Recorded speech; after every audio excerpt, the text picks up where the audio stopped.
Program Studi Pendidikan Teknik Mesin Angkatan 2019, Fakultas Keguruan dan Ilmu Pendidikan Universitas Sriwijaya.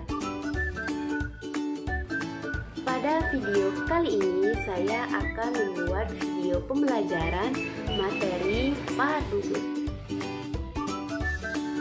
Yang pertama, kita akan membahas yaitu definisi dari pahat bubut, yaitu pengertian dan prinsip kerjanya. Yang kedua, ada material dari pahat bubut. Yang ketiga yaitu sifat dari pahat bubut. Yang keempat, jenis pahat bubut. Dan yang kelima ada kerusakan dari pahat bubut. Yang terakhir yaitu penutup.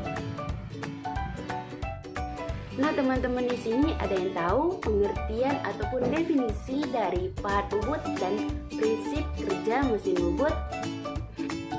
Ya, benar sekali. Jadi, pahat bubut itu adalah alat potong yang digunakan untuk menyayat benda kerja dalam proses pembubutan. Nah, prinsip utama kerja mesin bubut ini adalah benda kerjanya yang berputar, sedangkan pahat bubut disentuhkan melalui eretan. Karena adanya sudut potong dan kekerasan pahat lebih tinggi daripada benda kerja, maka pahat bubut akan menyayat benda kerja itu sendiri. Nah, bagaimana teman-teman, sudah mengerti? Baiklah, langsung saja kita masuk ke materi selanjutnya. Nah, yang kedua yaitu material pada pahat bubut. Nah, yang pertama yang harus kita ketahui yaitu baja karbon.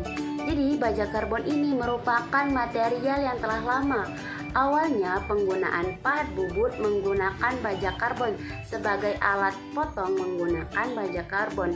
Nah, baja karbon sendiri mengandung 0,8% sampai 1,3% karbon, sekitar 1% mangan, dan 0,1% sampai 0,4% silikon. Karena mengandung karbon yang tinggi, material baja karbon untuk alat potong ini dapat dikeraskan melalui perlakuan panas atau heat treatment. Nah, kekerasannya itu bisa mencapai 62 Rc.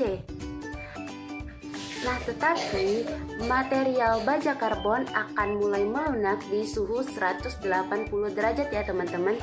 Jadi di suhu panas baja karbon ini akan melunak. Nah, itu kekurangannya. Jadi pahat bubut baja karbon ini memiliki kelunakan yang rendah, yaitu sekitar 5 meter per menit. Jadi memang ada kelemahannya pada baja karbon ini, tidak terlalu bisa menahan panas ya teman-teman.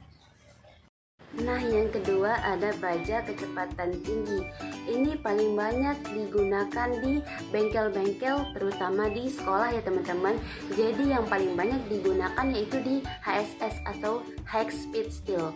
Pahat bubut yang terbuat dari HSS bisa dikatakan sebagai pengganti pahat bubut baja karbon.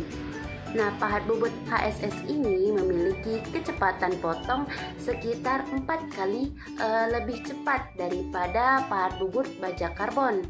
Nah, unsur paduan umum yang digunakan untuk membuat material HSS adalah wolfram, chromium, vanadium, kobalt, dan lain-lain.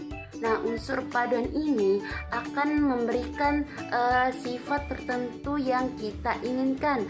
Misalnya meningkatkan sifat kekerasan panas, ketahanan aus, dan kekuatan pada HSS. Nah, karakteristik ini memungkinkan HSS memiliki kecepatan potong yang lebih tinggi dan kinerjanya itu lebih baik daripada baja karbon, karena kecepatan pahat bubut HSS ini berkisaran antara 10 sampai 60 meter per menit. Nah, yang ketiga teman-teman yaitu paduan cor bukan besi, atau biasanya yang disebut juga dengan paduan tuang non ferro, karena non ferro itu bukan besi, kalau ferro kan itu besi ya. Nah, jadi unsur paduan pada material HSS seperti kobalt, kromium, dan tepung stand dapat memperbaiki sifat-sifat pemotongan, sehingga para ahli itu mengembangkan kembali suatu paduan tuang bukan besi atau non-ferro.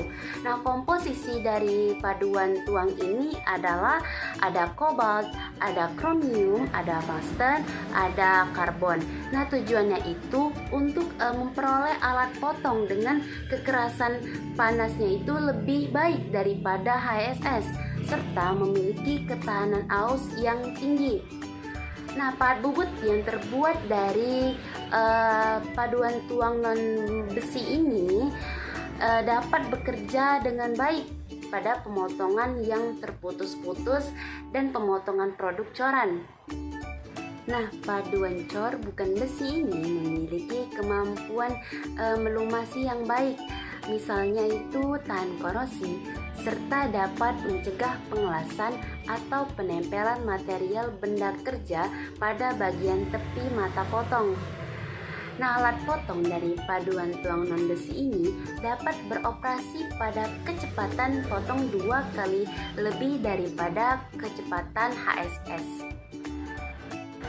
Nah, teman-teman, selanjutnya kita masuk ke karbida. Pada saat ini, karbida telah banyak menggantikan alat potong HSS. Dan karbida ini banyak ditemukan di bengkel-bengkel karena pahat karbida ini memiliki kecepatan potong 3-5 kali lebih cepat daripada kecepatan potong HSS. Pahat karbida mempunyai sifat-sifat yang tinggi pada berbagai tingkatan suhu, konduktivitas termal yang tinggi, serta modulus juga tinggi, dan ketahanan aus yang baik, sehingga alat potong yang terbuat dari karbida merupakan alat potong yang efektif dan efisien yang digunakan. Nah, selanjutnya intan. Nah, intan ini merupakan material yang paling keras ya teman-teman. Nah, alat potong ini merupakan kombinasi alat potong yang paling keras dengan ketahanan aus yang super. Nah, untuk umur mata potong intan ini bisa mencapai 50 sampai 100 kali umur mata potong yang terbuat dari karbida. Nah, kecepatan potong pahat mata intan ini berkisaran antara 200 hingga 2000 meter per menit. Intan biasanya digunakan untuk proses finishing pada mesin-mesin tertentu, dan intan ini tahan sampai suhu 900 derajat Celcius. Nah, yang terakhir yaitu keramik. Jadi alat potong keramik ini merupakan bahan bukan logam yang keras, berarti masuk di non-ferro juga, dan dapat mempertahankan kekerasannya pada suhu yang tinggi. Jadi tidak gampang panas. Jadi kalau seandainya pada suhu yang panas, dia tahan ketahanan aus abrasif dan aus bawah yang sangat baik. Konduktivitas termal rendah serta memiliki kecepatan potong yang tinggi. Nah, bahan keramik ini teman-teman memiliki kecepatan potong 150 sampai 650 meter per menit dibandingkan dengan HSS yang memiliki 60, jauh ya daripada keramik ini. Nah, keramik ini sangat cocok untuk memotong besi tuang, baja keras, dan paduan-paduan tertentu ya teman-teman. Meskipun alat potong keramik ini lebih keras daripada alat potong karbida, tetapi alat potong keramik ini tidaklah efektif sebagai alat potong serbaguna karena kelemahan pada keramik ini yaitu sifat kegetasannya itu tinggi. Jadi alat potong keramik ini tidak cocok untuk pemotongan terputus-putus dan pemotongan berat. Nah, bagaimana teman-teman, sudah mengerti? Baiklah, langsung saja kita masuk ke materi selanjutnya. Selanjutnya yang ketiga yaitu sifat utama pada pahat bubut. Nah, yang pertama yaitu ulet. Jadi dapat menerima beban kejut atau getaran, memiliki sifat keuletan. Jadi selain memiliki kekerasan alat potong, harus memiliki keuletan yang cukup besar untuk menahan beban konstan maupun beban kejut. Yang kedua yaitu keras. Nah, keras ini agar alat potong dapat menyayat benda kerja dengan baik. Nah, yang ketiga yaitu tahan aus atau tahan gesek. Nah, tahan gesek pada alat potong dapat terjadi apabila alat potong tersebut memiliki kekerasan. Nah, kekerasan ini harus cukup tinggi, melebihi kekerasan benda kerja yang akan dipotong. Tidak saja pada temperatur ruang, tapi juga pada temperatur tinggi pada saat proses pemotongan. Jadi memang ada beberapa temperatur pada saat proses pemesinnya ya teman-teman. Jadi contohnya itu proses belum bersentuhan dengan benda kerja. Jadi nanti temperatur pahat itu masih dingin, belum panas. Nah, itu yang dinamakan dengan temperatur ruang. Tetapi setelah terjadinya pergesekan, setelah pahat bersentuhan dengan benda kerja, akhirnya terjadinya gesekan. Nah, gesekan inilah terjadinya temperatur tinggi. Benda dari bahan pahat bubut ini harus bisa lebih keras daripada temperatur ruang maupun temperatur tinggi sehingga bisa menahan aus. Nah, yang terakhir yaitu tahan panas. Nah, agar ketajaman sisi potong tidak mudah aus pada suhu tinggi akibat penyayatan ataupun gesekan. Nah, maksudnya itu pada saat proses pemotongan benda kerja, pahat akan mengalami panas yang tinggi karena diakibatkan gesekan langsung antara pahat dengan benda kerja, sehingga panas yang dialami pahat ini akan merubah struktur yang bisa berdampak pada sifat mekanik maupun sifat kimia dari material pahat bubut. Nah, bagaimana teman-teman, sudah mengerti? Baiklah, langsung saja kita masuk ke materi selanjutnya. Nah, selanjutnya yang keempat, kita akan membahas tentang jenis pahat bubut.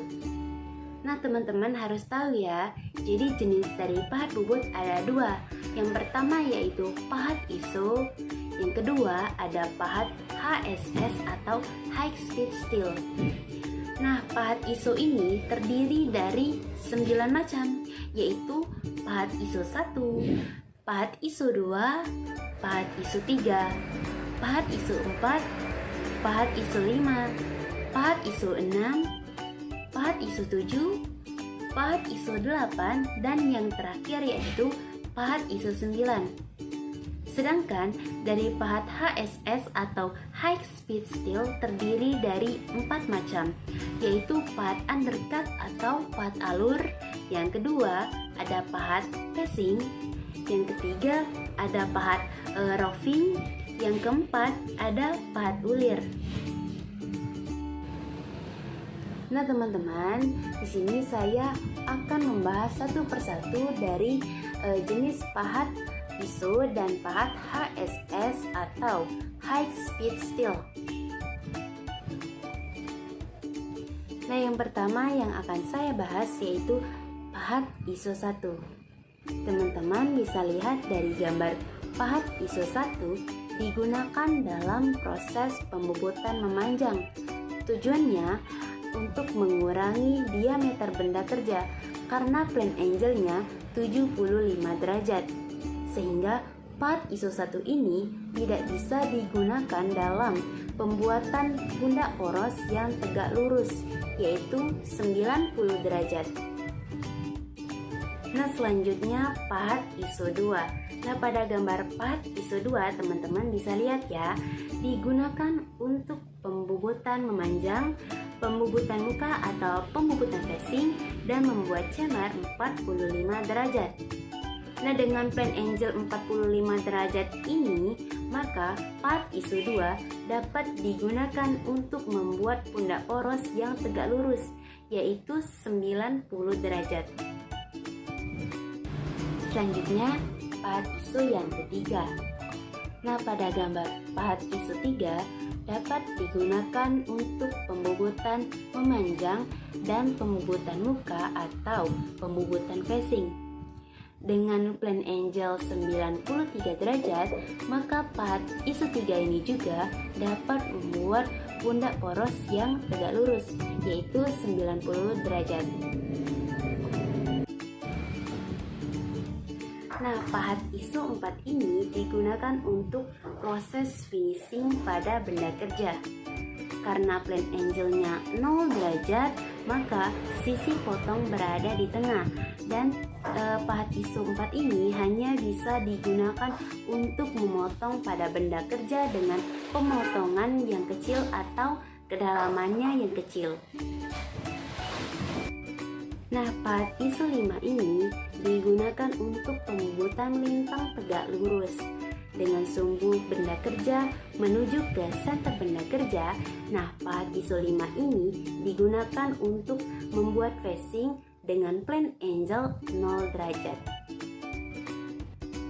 Selanjutnya, pahat ISO 6. Pahat ISO 6 ini digunakan untuk pembubutan memanjang sejajar dengan sumbu. Pahat ISO 6 ini juga dapat membuat pembubutan poros bertingkat karena plane angle-nya 90 derajat. Nah teman-teman, pemakanan pahat ISO 6 ini lebih kecil daripada ISO 2. Selanjutnya, pahat ISO 7 digunakan untuk membuat alur atau memotong benda kerja. Bentuk pahat pipi dengan plane angle-nya 0 derajat. Nah, untuk pemakanan pada pahat ISO 7 ini cukup kecil. Selanjutnya, pahat ISO 8. Nah, pahat ISO 8 ini digunakan untuk memperbesar lubang yang telah ada sampai tembus. Pahat ini mempunyai plane angle 75 derajat dengan holder pahat panjang.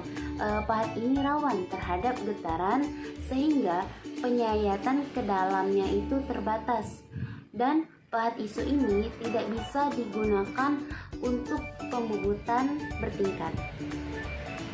Dan yang terakhir yaitu pahat ISO 9.